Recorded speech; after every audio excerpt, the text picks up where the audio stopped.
අයිබෝන් මම පහුගිය වීඩියෝස් කිහිපයක දනිස් වේදනාව ඔස්ටියෝආර්තරයිටිස් ඒ වට ඇති ප්‍රතිකාර ගැන කතා කරලා තියෙනවා.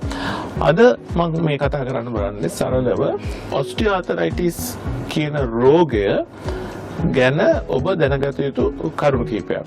ඒ කියන්නේ ඔස්ටියෝආර්තරයිටිස් කියලා අපි කියන්නේ මොකක්ද? ආතරයිටිස් වර්ග කිහිපයක් තියෙනවා. අපේ සන්ධි වලට හැදෙන විශේෂයෙන්ම සන්ධි අපට සිවියක් තියෙනවා. ඒ සිවිය ඉදිවෙන ආතරයිටිස් જાතියක් තියෙනවා. ඒකට අපි රුමටොයිඩ් ආතරයිටිස් කියලා කියන්නේ. ඒක වෙනස්. ඒක ගොඩක් වෙලාවට ලේවලින් යන රෝගයක් සහ ඇඟේ සියලුම සන්ධි එක වෙලාවට ඉදිවෙන්න පුළුවන් රෝගයක්. ඔස්ටියෝආර්තරයිටිස් ගත්තහම ඒ රෝගය වෙනස්. ඒක වෙන්නේ දනිස්සේ කාටිලේජ් ගෙවෙන එක. අපි සාමාන්‍ය දනිස්සක් එහෙම නැත්නම් යම්කිසි සන්ධියක් ගත්තොත් මේ වගේ සන්ධියක ඇති වෙලා තියෙනවා පටකයක් කාටිලේජ් පටකයක්. ඒ පටකය ගොඩක් වෙලාවට සන්ධිය සාමාන්‍යයෙන් ස්මූත්ලි යන්න ඕන විදිහට තමයි හැදෙන්නේ. එතකොට ඒ වගේ එකක් කාලයක් යනකොට දිය වෙනවා එහෙම නැත්නම් ගෙවෙනවා. ගෙවෙනකොට කැක්කුම වෙනවා, ඇද වෙනවා. ඒ වගේම ගොඩක් වෙලාවට දරා ගන්න බැරි වෙලාවල් වලට සන්ධිය සමහර වෙලාවට සම්පූර්ණයෙන් විනාශ වෙනවා. ඒකට තමයි අපි ඔස්ටියෝආර්තරයිටිස් කියන්නේ. ඒක හැදෙන්නේ හේතු මොනවාද?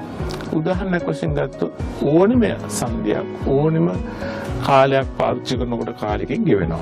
ඒක නිකන් සාමාන්‍යයෙන් අපේ වාහනයක් එහෙම නැත්නම් යම්කිසි ගෙදරක තියෙන සරණියක ගෙවෙනවා වගේ වැඩ.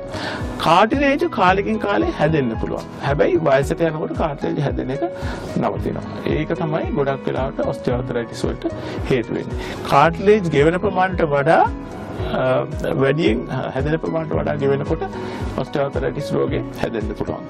ඒකට අමතරව අපිට පේනවා කාටිලේජ් ගෙවෙන්නේ මොන වගේ සන්ධිවලද? වැඩියෙන්ම කාටිලේජ් ගෙවෙන්නේ බර වැටෙන සන්ධිවල. ඒ කියන්නේ දනිස්ස, උකුල් ඇටේ, සමහර වෙලාවට විලුඹ. ඒ වගේ සන්ධිවල තමයි වැඩියෙන්ම ගෙවෙන්නේ. කාටිලේජ් ගෙවෙන්න හේතු තව දෙක තුනක් තියෙනවා. එකක් තමයි තමන්ගේ බර වැඩි වුණාම සන්ධි වලට දරා ගන්න බෑ. අපි කියනවා ඔබේසිටි කියලා. බර වැඩි වෙනකොට ගෙවෙන ප්‍රමාණය වැඩි වෙනවා. අපි BMI කියලා එකක් තියෙනවා. උසට හරියන බරක් තියෙනවා. අපි හැමතිස්සෙම බලන්න ඕන උසට හරියන බර මොකක්ද කියලා දැනගෙන ඒ ප්‍රමාණයෙන් බර තියාගන්න. දෙවෙනි එක තමයි පාවිච්චි කරන වැඩි වුණාම සන්ධි ගෙවෙන එක වැඩි. සමහර වෙලාවට අපි එක්සර්සයිස් කියලා සන්ධි පටක මසල්ස් එහෙම නැත්නම් පේශි ශක්තිමත් කරන්නේ නැතුව නිකන් සන්ධි පාවිච්චි කරනකොට සන්ධියට එන ලෝඩ් එක වැඩි. වැඩියෙන් අපිට පේශි වලට ලෝඩ් එක දුන්නොත් සන්ධියට එන ලෝඩ් එක අඩුයි. ඔය වගේ හේතු රාශියක් තියෙනවා. ඔස්ටියෝආර්තරයිටිස් රෝගය වැළඳෙන්නේ මොන වයසේ කට්ටියද කියලා ගොඩක් අය මගෙන් අහනවා. ඇත්තටම ඔස්ටියෝආර්තරයිටිස් රෝගය පටන් ගන්න පුළුවන් අවුරුදු 25 30 වගේ අයගේ ඉඳලා පටන් ගන්න අවුරුදු 50 60 70 වෙනකොට සම්දේ සම්පූර්ණයෙන් ගෙවෙන්න පුළුවන්. ඒකින්ද ඔස්ටියෝආර්තරයිටිස් රෝගේ ස්ටේජස් එහෙම නැත්නම් එක එක ලෙවල්ස් තියෙනවා. මුලින්ම පටන් ගන්නකොට ඊටාම බාල වයසේ වුණත් පටන් ගන්න පුළුවන්. ඒකින්ද අපි දැනගන්න ඕනේ කොච්චර කාලෙක ඉඳලා මුල ඉඳලම රෝගය වළක්වා ගන්නේ මොනව කරන්නද ඕනේද කියලා. උදාහරණයක් වශයෙන් අපිට ඔස්ටියෝආර්තරයිටිස් හැදෙන එක අඩු කරන්න හරි වළක්වා කරන්න පුළුවන් දේවල් මොනවද? මම එකක් කිව්වා උසට හරියන බරක් තියෙනවා. ඒ බර ප්‍රමාණය රැක ගන්න බලන්න ඕනේ. දෙවෙනි එක තමයි ව්‍යායාම කරන්න පුළුවන්. අපි එක්සර්සයිස් කියනවා පේශි ශක්තිමත් කරන්න පුළුවන්. පේශි ශක්තිමත් කරනකොට දනිසට ලෝඩ් එක අඩු වෙනවා.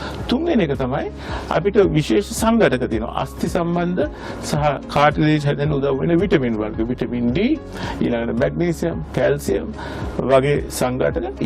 ඊට අමතරව ජොයින්ට් එකට අවශ්‍ය ටැබ්ලට්ස් ಜಾති තියෙනවා. ඒ කියන්නේ විශේෂ පෝෂිත ಜಾති හයිඩ්‍රොනික් ඇසිඩ් MSM ග්ලූකෝසමයිඩ් වගේ බෙහෙත් තියෙනවා. ඒව ගන්න පුළුවන්. හැබැයි ඒවත් එක්කත් සමහර අයට ඒව හරියන්නේ නැති වෙයි. ඒකින්ද තමන් ගන්නවට වඩා මුලදී වෛද්‍යවරයෙක් හමු වෙලා ගන්න එක තමයි වඩා හොඳ.